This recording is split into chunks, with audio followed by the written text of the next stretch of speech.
YCP senior నేత గన్నవరం మాజీ MLA Vallabhaneni Vamsi మౌనం టీడీపీని భయపెడుతోంది. వివిధ కేసుల్లో ఆయన్ను 137 రోజుల పాటు జైల్లో ఉంచారు.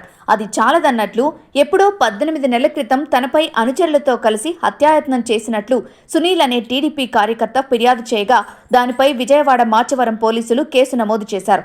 ఈ కేసులో వంశీని అరెస్ట్ చేయాలని అనుకున్నారు. అయితే ఏపీ హైకోర్టులో ఉపశమనం దొరికింది. దీంతో అరెస్ట్ నుంచి ఆయన తప్పించుకోగలిగారు. తన కేంద్రంగా ఇంత జరుగుతున్నా వంశీ నోరు తెరవడం లేదు. కూటమి ప్రభుత్వ వేధింపులకు భయపడి ఎక్కడికో పారిపోతాడని టీడీపీ నాయకులు అనుకున్నారు. కానీ వల్లభనేని వంశీ ఆ పని చేయలేదు. చంద్రబాబు సతీమణి భువనేశ్వరిపై నోరు జారి వంశీ పెద్ద తప్పు చేశారు. ఆ తర్వాత క్షమాపణ చెప్పారు.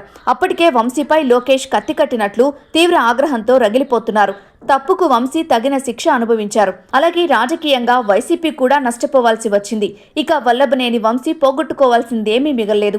మరోవైపు గన్నవరంలో ఎమ్మెల్యే యార్లగడ్డ వెంకట్రావు తీరు రాజకీయంగా వంశీకి కలిసొస్తున్నట్లు ప్రచారం జరుగుతోంది. వల్లభనేని వంశీ కూడా మనిషే కదా, తనను వేధిస్తున్న వాళ్లపై ఆయన నోరు మెదపడం లేదు. కానీ స్థానికంగా ఉంటూ ఎవరేం చేస్తున్నారో నిత్యం గమనిస్తున్నారు. కానీ ఏ ఒక్కరిని బహిరంగంగా హెచ్చరించడం లేదు.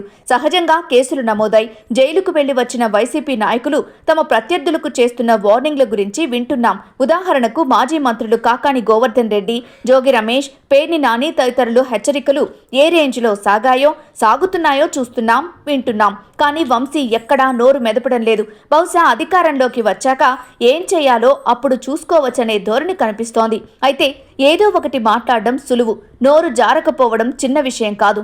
చాలా సంయమనం అవసరం. వంశీలో ఆ సంయమనాన్ని చూస్తున్నాం. వంశీలోని మౌనమే టీడీపీకి అత్యంత ప్రమాదకరం. మనసులో ఏముందో మిగిలిన వైసీపీ నాయకుల్లా వంశీ బయటకు వెల్లడించడం లేదు.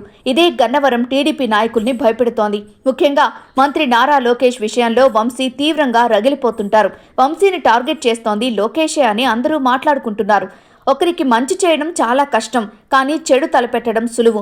అసలే కసితో రగిలిపోతున్న వంశీకి రానున్న రోజుల్లో అధికారం తోడైతే ప్రత్యర్థుల్లో ఎవరు బలవుతారో అనే చర్చ మాత్రం ఉంది. అందుకే ప్రస్తుతానికి వంశీ మౌనం వాళ్లలో భయాన్ని పుట్టిస్తోంది.